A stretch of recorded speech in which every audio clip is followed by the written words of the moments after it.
For those who haven't been familiar with you, what is your story, so to speak, of like how has this impacted your life? And what is sexual betrayal trauma, or just betrayal trauma in general? So if you could maybe open up and share to the extent that you feel comfortable of how this has impacted your own life. The story kind of started with my boyfriend, who I've been dating for 4.5, nearing 5 years. He told me before we started dating that there was a porn issue. And I remember feeling disgusted, but not knowing why. And I just kind of hid that somewhere. I didn't talk to anybody about it. I was also battling an eating disorder at that time. So I think I was in the habit of just not tending to my feelings, just being like, oh, that one's too hard. I'm just not going to go there. So it wasn't until a year later that I would start talking about it. But in that year, there was one friend that he had where there was a lot of a complete lack of boundaries, and then it became a secret, like just friendship kind of thing. And that was like the start, I guess not even the start. That really hurt. I started feeling very insecure and started feeling like my anxiety that I was experiencing was my fault. And I did feel like I didn't know really what to do. And it was a year later that I started talking about the like porn issue with a therapist, and she validated it to a point, but didn't. That's all that happened. And then I came across a blog which I really related to, and I was like, that's what I'm feeling. And I'm a resourceful person, so like when I start looking for resources, I just find so many. And thankfully I was able to find that resource, which then gave me the courage to tell my boyfriend, like, I need to talk to you about something. And I sat him down and I was like, hey, this like really hurts me when this happens. And this was at a point where I was like, all I need to do is just talk to him, and then he'll change, and then we'll be fine. And at that point, nothing had changed. And then I was talking with a friend of mine. I wasn't planning on bringing this topic up, but somehow, God is good, it came into conversation, and she gave me the courage to be like stern, like, you need to do something about it. And that's when he was willing to do everything, and it's like, what else can I do? Like, anything you want, I'll do it. And I was like, cool, like, now it's done. We're done the issue. We have Covenant Eyes. We're good. I didn't know that the Covenant Eyes safeguards were not up. So when I thought they were being used, it was like, it was not being used.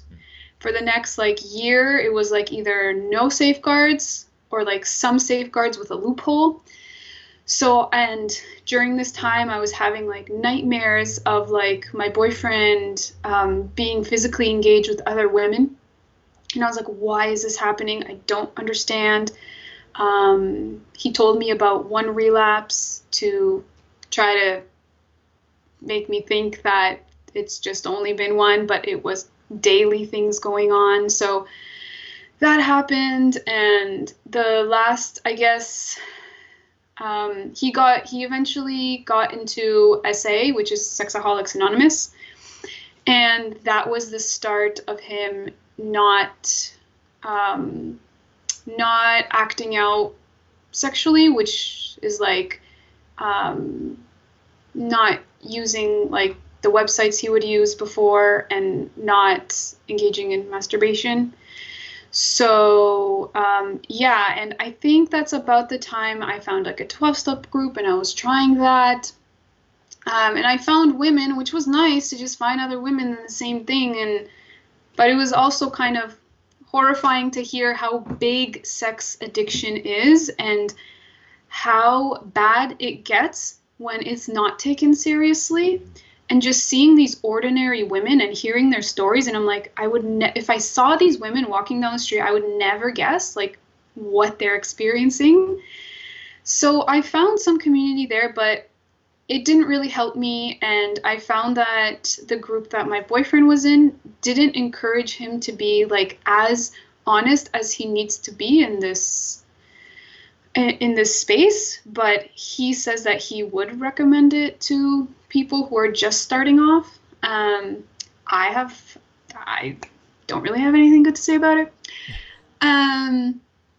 But yeah, fast forward, things were not working. I took a month break. I found Bloom for Women, and that's where I finally was able to start dropping my levels of trauma and get educated and validated and feel like, okay, like I'm actually not crazy. Like this has been what's happening. There's been so much like lying and denial and just like gaslighting, table turning, like all these kind of things that were happening. And I just didn't have words to describe. Like I just felt that it's wrong. I know what I'm saying is true, but he's looking at me and telling me straight that like, there's no problem. And that's kind of messed up to just experience. I guess I didn't think that people could lie to this extent. So I was like in complete denial and disbelief. And I was like, that there's no way that someone who's supposed to love me would do that, right? Right.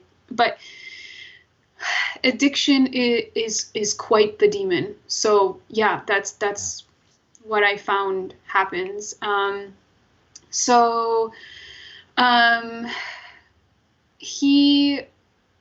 Then we had that break. I found Bloom, and then he started going to a brother group called Path for Men, which seems to be a good group as far as like helping you understand what your partner is going through.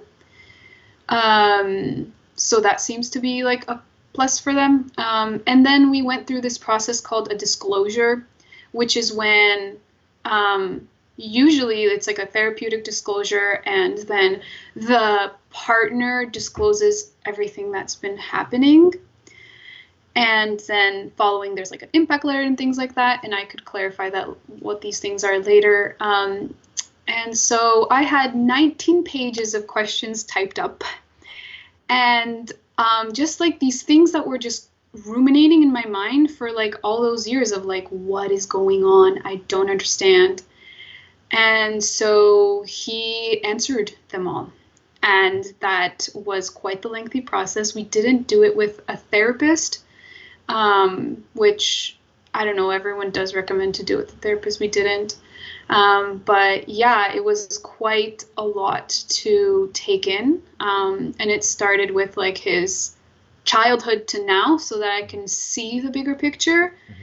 And that I can see like, wow, it actually has nothing to do with me. This has been going on for a long time. This isn't because like he's just choosing to like be like unloving. So yeah, and then there's like so many things in between, but that brings us to like today, where we are doing both our separate programs and then coming together to learn how to like move through all of this baggage, because it is a lot, and there was a lot of trust just demolished. And it's definitely not easy. So yeah, I'm thankful for where we are now. Everything else has been so hard. And I'm thankful for everything like in between, where the moments that God has just gave me someone that led me to something, and that led me to all these things that like just led me to so many resources online. But yeah, so I guess I feel a little scatterbrained, but yeah, that's kind of the essence. Hey there, I hope you enjoyed that little clip, but if you want to see the whole episode where this came from, just click the link here. And in the meantime, we want to invite you to help us share this message, and there's a couple things you can do real quick. Number one, if you like or comment or share this video, YouTube will actually show it to more people. Also, don't forget to subscribe, hit the notification bell. We release videos every single day, and you'll be notified as soon as those come out. If you want to help us also to spread this message, you can support us at patreon.com/JasonEvert. That helps us to create these videos and show them to the whole world. God bless.